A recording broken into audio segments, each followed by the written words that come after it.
Bonjour à toutes et à tous, je suis ravie de vous retrouver pour cette nouvelle saison de Libre Ensemble, votre rendez-vous, la laïcité.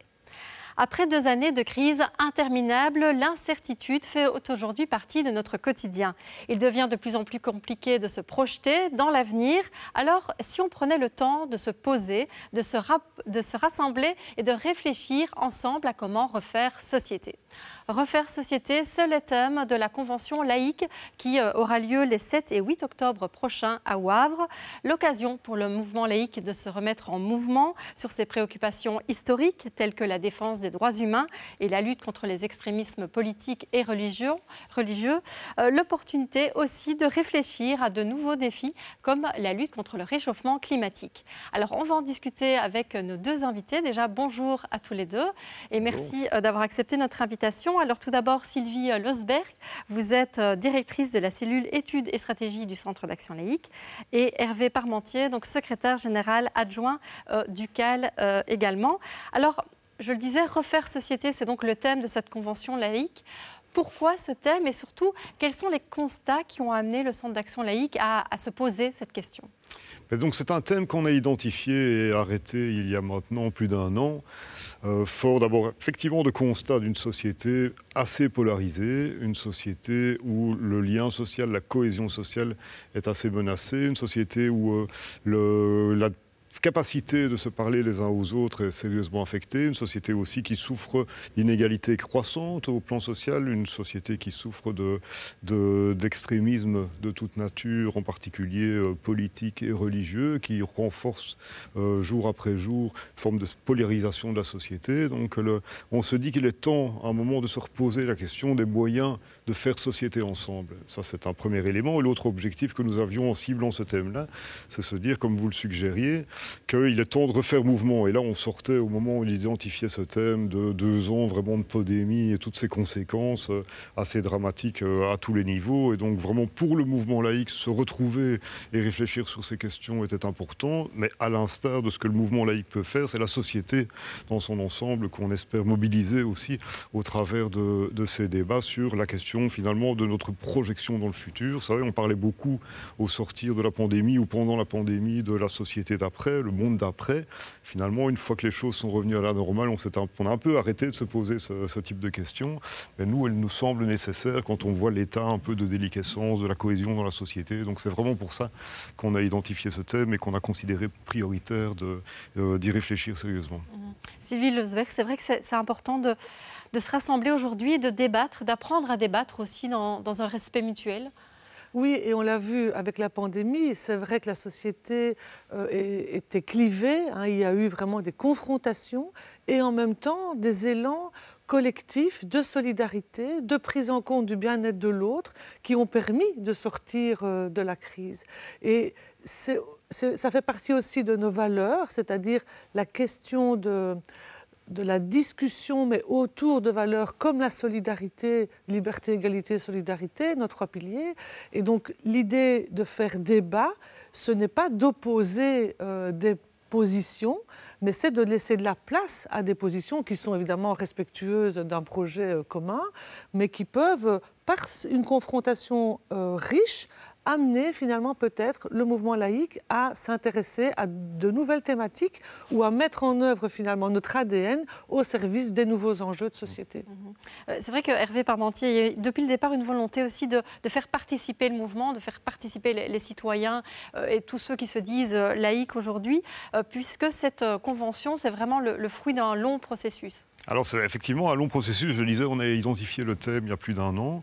On a vraiment voulu s'inscrire dans une démarche d'éducation permanente et un travail participatif, collaboratif.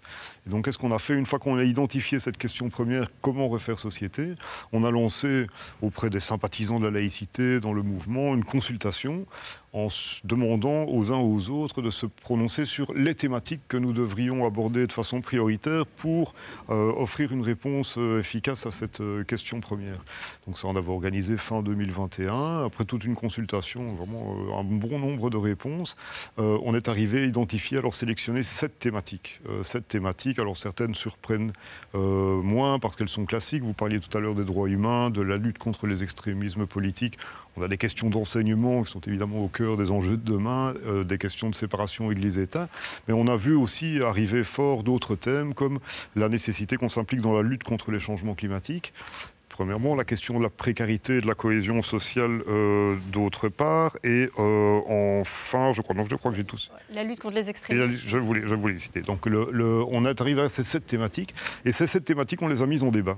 On les a mises en débat en demandant au régional du Centre d'action laïque, mais plus largement au mouvement dans son ensemble, c'est-à-dire tout ce riche associatif présent sur tout le territoire de la communauté française, de discuter les uns avec les autres, d'ailleurs en essayant de se décloisonner par rapport au centre d'intérêt habituel, au centre de travail classique, pour que vraiment la rencontre s'opère dans le mouvement et qu'on puisse aboutir à l'émergence d'un certain nombre de propositions. On en est là maintenant, c'est ce qui s'est passé au premier semestre 2022. On a maintenant des jeux de propositions variés et ce sont ces propositions que nous mettrons en débat alors, lors de la convention des 7 et 8 octobre à Wavre, dans l'optique à la fois de sélectionner vraiment des propositions très concrètes de mobilisation, mais aussi dans l'optique de sélectionner alors plus en profondeur les thématiques sur lesquelles on travaillera les 3 ans à venir pour nous conduire à la prochaine convention, puisque ces conventions sont des conventions triennales, la prochaine convention qui aura lieu alors en 2025.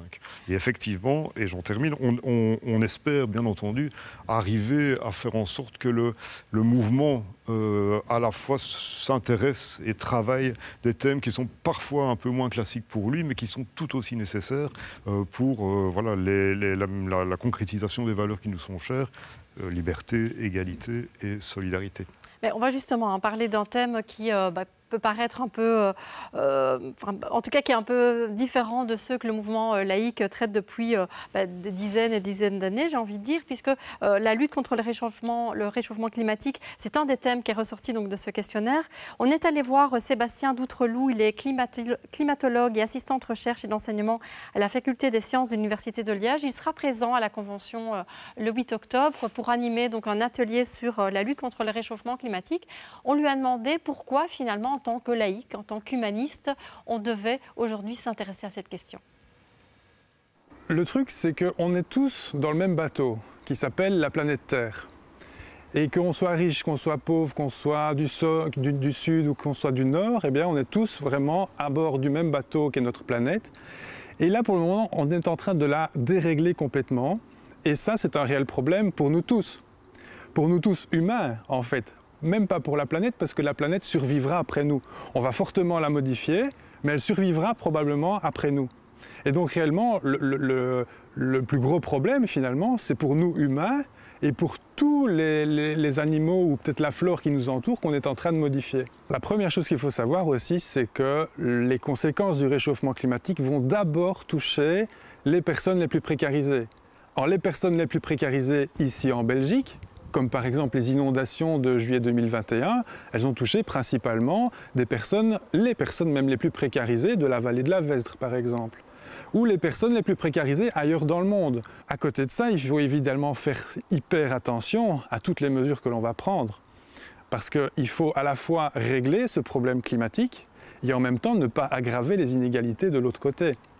Et effectivement, en prenant des mesures spécifiques, il faut bien les réfléchir justement pour agir positivement à la fois pour le climat et à la fois pour la précarité. Souvent, on parle qu'il faut réduire notre confort de vie. Moi, je ne suis pas du tout d'accord avec ça. Je trouve qu'il faut modifier notre confort de vie. Mais ce n'est pas forcément un retour en arrière. Et on peut voir plein d'opportunités à changer nos règlements, à changer notre système de société. Par exemple, en interdisant la voiture, certains vont se dire « mais on touche à mes libertés ». Mais en même temps, on touche aussi à la qualité de vie des centres urbains, par exemple, qui vont retrouver une qualité de vie d'air et de bruit, par exemple, qui va être bien meilleure que quand il y avait des voitures. Et donc c'est vraiment changer notre société, changer les règles actuelles, qui ne sont de toute façon pas immuables, et aller vers une meilleure société. On restera libre de toute manière, mais ensemble, on aura un environnement beaucoup plus sain. Alors, Sylvie Losberg, j'avais envie de vous faire réagir sur cet extrait parce qu'on voit que, effectivement, nos valeurs, les valeurs du mouvement laïque, qui sont donc égalité, liberté, solidarité, elles se retrouvent en fait dans cette argumentation. Oui, tout à fait. Et ce qui est important, c'est la notion de liberté.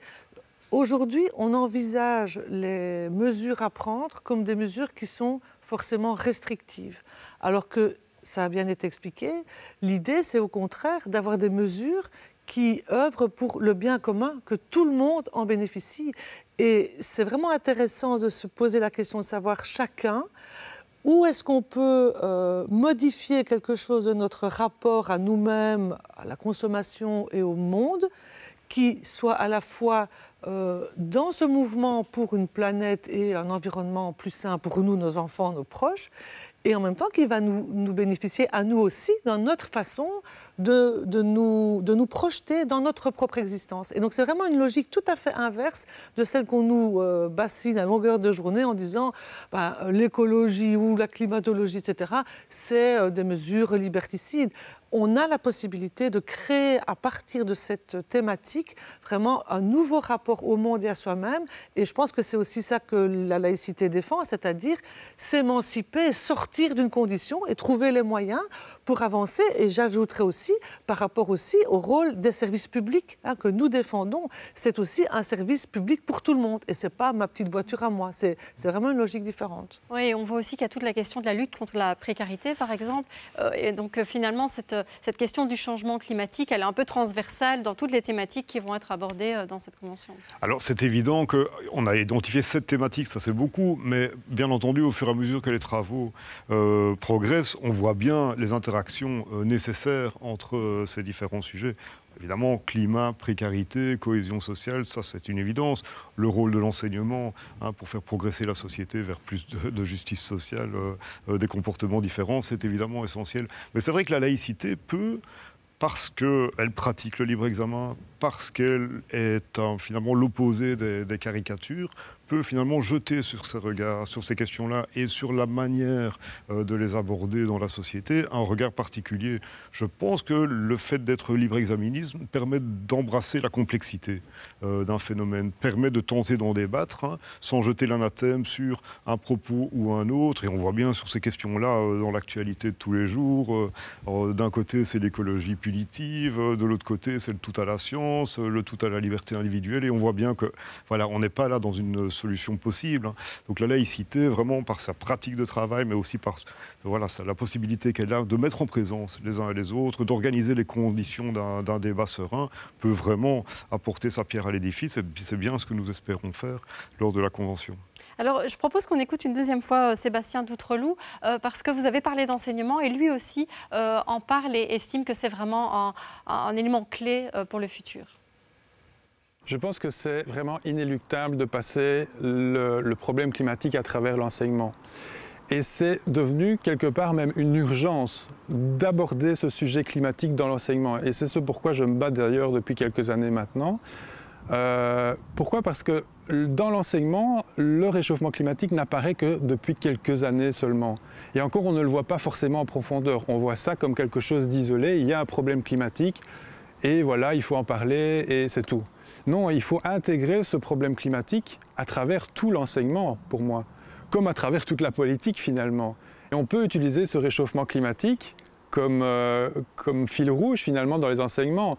Alors c'est vrai que pour le moment, on le voit plutôt peut-être en géographie, en physique peut-être un petit peu avec l'effet de serre par exemple.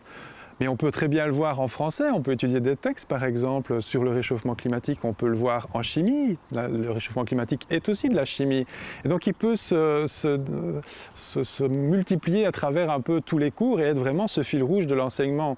Et puis à travers le cours de citoyenneté par exemple, on pourrait très bien voir les solutions par rapport au réchauffement climatique ou les solutions sociétales par rapport au réchauffement climatique.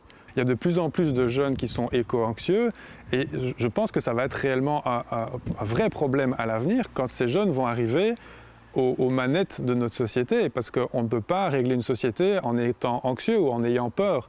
Il faut régler la société avec toute une série de solutions qui existent et qu'il faut mettre en œuvre. Et donc il faut plutôt du dynamisme et il faut motiver cette nouvelle génération pour régler ce problème du réchauffement climatique. Sylvie Losberg, sur le fait que l'enseignement peut donner aux jeunes ces outils réflexifs, ces outils scientifiques, mais aussi de réflexion critique. J'imagine que vous en êtes assez convaincue aussi. Oui, mais c'est vrai que nous, on travaille par rapport au cours de CPC, par exemple, cette notion de mettre autour de la table des personnes avec des vécus différents, des approches différentes pour échanger sur la façon dont ils peuvent trouver un chemin commun, puisqu'il n'y a personne qui souhaite que la planète explose. Donc, je veux dire, l'objectif, il est le même. Après, la culture du débat est aussi bénéficier d'une information qui soit précise, juste, complète. C'est quelque chose de très important qu'on n'a plus aujourd'hui. Et donc, nous, on travaille dans l'enseignement via le CPC, évidemment, qui était une de nos revendications, mais aussi à l'égard d'autres publics qui ne sont plus dans l'obligation scolaire. Grâce à ce qu'on appelle l'éducation permanente, nous faisons beaucoup de publications, des dossiers pédagogiques, nos revues et les émissions. Donc, c'est une façon, finalement, de toucher les citoyens et les citoyennes là où ils sont, en leur donnant des outils pour pouvoir échanger, réfléchir. Et la solution ne peut venir que de ça, que collectivement. Il faut qu'il y ait une adhésion globale à un projet. Et aussi, il y a l'enjeu intergénérationnel. Nous sommes une ou deux générations, ou trois peut-être, qui avons amené les problèmes sans les prendre en compte. Et donc, on a le devoir, pour nos jeunes, de leur donner les outils pour pouvoir en sortir. Alors, on a parlé ici beaucoup du réchauffement climatique parce que c'est vrai que c'est une des thématiques nouvelles qui est ressortie de ce fameux questionnaire où on a consulté donc, le mouvement laïque. Mais évidemment, dans ce questionnaire, il y a aussi des thématiques peut-être un peu plus classiques du Centre d'action laïque, mais qui reviennent vraiment d'actualité. Alors, un exemple, par exemple, la question de démocratie qui est vraiment aujourd'hui sous tension, notamment avec la montée des extrémismes politiques et religieux. Ça reste essentiel de lutter contre ces extrémistes. Le fait que le thème ait été plébiscité lors de la consultation est à la hauteur des inquiétudes, je pense, du désarroi, de l'effroi, de la consternation devant laquelle beaucoup se retrouvent lorsqu'on constate des évolutions politiques chez nous, en Belgique, particulièrement au nord du pays, là où vraiment il y a de quoi s'inquiéter. La perspective du prochain scrutin de 2024, tout de même, inquiète. Mais chez nous, comme ailleurs, en Europe, on voit des pays quand même où l'extrême droite est occupée de progresser considérablement. On a, avec les territoires de la mémoire, le Centre d'action laïque a développé un outil comme ça qui permet de suivre l'évolution, malheureusement, de la tâche de progression des courants d'extrême droite un peu partout en Europe. On est aussi assez effaré de conjonctions réelles entre des discours nationalistes extrêmes et des discours religieux fondamentalistes, où vraiment les uns et les autres se renforcent. De bons exemples, c'est par exemple la Hongrie, où vraiment on a un propos très rétrograde du pouvoir sur le plan politique, mais un propos très très conservateur, inspiré de valeurs chrétiennes. Donc on a vraiment là des éléments d'inquiétude. Donc plus que jamais, on est à la recherche aussi d'actions et de solutions pour faire en sorte que les démocrates puissent se mobiliser, que les démocrates puissent se rendre compte de l'importance de l'enjeu à venir pour 2024 et singulièrement des plus jeunes, parce qu'il n'y a plus de scrutin depuis 2019 en fait, et on aura vraiment tout d'un coup un scrutin à tous les niveaux de pouvoir en 2024 et donc beaucoup de primo-votants. Et donc il ne s'agit pas que, évidemment, tous ces jeunes, un peu dégoûtés, un peu attirés par les sirènes d'un propos radical, se retrouvent à voter pour des partis populistes, extrémistes, voire à avoir des réflexes défiants ou abstentionnistes à l'égard des mécanismes démocratiques. Autre thème qui a été publicité aussi dans ce questionnaire, c'est la question de l'égalité femmes-hommes. Alors évidemment, c'est un combat historique du Centre d'action laïque, mais on voit quand même que ces dernières années, c'est un combat qui a été peut-être réactivé, qui est de plus en plus dans l'actualité. Ça veut dire que quoi, la défense des droits des femmes, elle n'est jamais acquise, et les droits des femmes ne sont jamais acquis et il faut toujours les défendre. Oui, et puis ce qu'il faut savoir, c'est que l'égalité des femmes et des hommes, elle a été inscrite dans la Constitution belge en 2002. Donc ça veut dire que sous la pression internationale, avec les traités auxquels on a souscrit, on a été obligé de reconnaître qu'il y avait une discrimination structurelle envers les femmes en Belgique. C'est un grand pas au niveau de la compréhension du phénomène. Après, il faut le traduire. Et ce qu'on voit malheureusement, c'est qu'on a vraiment des avancées majeures en Belgique pour lutter contre les discriminations envers les femmes, mais parallèlement, comme Hervé vient de le dire, on a des mouvements qui viennent contrer cette volonté d'égalité que ce soit des mouvements religieux, intégristes, d'extrême droite, masculinistes, enfin, et là aussi, il y a une conjonction pour revendiquer tout à coup une place différente pour les femmes et les hommes et même combattre les avancées, les rares avancées qu'on a acquises et on n'a pas encore terminé, comme vous venez de le dire. Donc, je pense que nous sommes à un moment charnière et effectivement, les jeunes générations qui vont devoir voter, décider de la société pour laquelle elles veulent travailler, dans quel sens ils veulent aller, eh bien, ils ont besoin d'outils et c'est notre devoir de leur donner parce que, malheureusement, on le voit aussi au niveau des médias, c'est assez pauvre, je veux dire, la conscience de l'enjeu démocratique, on reste quand même, je trouve, souvent au-dessus du sujet. On ne va pas vraiment au fond du sujet. La question de l'abstention. Alors oui, on peut se plaindre qu'il y a beaucoup d'abstention, mais comment est-ce qu'on fait pour qu'il y ait moins d'abstention? Donc c'est vraiment, c'est ça l'objectif de la Convention aussi, c'est de donner la parole au mouvement avec toutes les idées qui peuvent surgir et de mettre le mouvement en ordre de marche pour arriver avant 2024 à avoir peser finalement sur ce chemin vers cette échéance démocratique qui est majeure, comme l'a dit Hervé. Oui, mais justement, comment peser? Quels sont vraiment les moyens d'action du Centre d'action laïque? Donc, là, ils sont multiples, hein, mais ils passent beaucoup par, évidemment, la sensibilisation, l'information, l'appropriation des enjeux au travers de débats, leur compréhension et l'identification du rôle qu'on peut jouer. En fait, c'est de l'émancipation. C'est-à-dire qu'on éduque, on contribue à faire en sorte que les gens identifient eux-mêmes ce qu'ils peuvent penser d'un sujet. Et évidemment, à partir de là, ça devient libérateur dans la mesure où on comprend mieux quoi faire le cas échéant si nous touchés par tel ou tel enjeu. C'est vraiment l'objectif de cette convention. Et donc, je ne saurais trop dire à quel point on veut en faire, là aussi, comme ce l'est depuis le début, donc les 7 et 8 octobre, un moment de participation. Je dirais presque un moment de participation citoyenne, où ensemble sont débattus le matin du 8 octobre en atelier, l'après-midi en séance plénière, une série de propositions sur lesquelles les uns et les autres sont ensuite amenés à se prononcer. C'est ça qui devient, en quelque sorte, un peu la ligne thématique, les thèmes prioritaires, les priorités de proposition, qui devient un peu la ligne de conduite pour le Centre d'action laïque et l'entièreté du mouvement pour les années qui suivent. Je ne saurais trop dire aussi à quel point c'est ouvert à tout le monde. C'est ouvert à tout qui, attaché aux valeurs de liberté, d'égalité, de solidarité, attaché à l'idée de laïcité comme point de rencontre, comme possibilité de débat dans notre société, donc tout le monde est bienvenu. Et je dirais même aussi que c'est une occasion en or pour qui ne connaît pas bien le mouvement laïque, mais attaché aux mêmes valeurs, a envie de venir à notre rencontre, c'est l'occasion de venir, de travailler avec nous, de découvrir la laïcité, et on serait surpris de ce que la laïcité est aujourd'hui. On a parfois une idée de la laïcité comme, vous savez, un vieux combat du temps un peu Don Camillo, les églises d'un côté, les non-croyants de l'autre. On est à 100 milieux de ça. On est au contraire sur un projet de société fait de valeurs démocratiques, mais de gens attachés à des débats dans le respect des personnes, de gens capables finalement de tenter de penser collectivement, mais dans le respect des personnes, l'avenir collectif. Et donc ça, c'est vraiment intéressant. Peut-être c'est un beau moment pour découvrir la laïcité. En tout cas, les portes sont grandes ouvertes. Il suffit de s'inscrire. Peut-être qu'on en donnera les modalités. On peut déjà donner l'adresse du site internet. Donc c'est convention2022.laïcité.be. Donc effectivement, c'est gratuit, c'est ouvert à tous.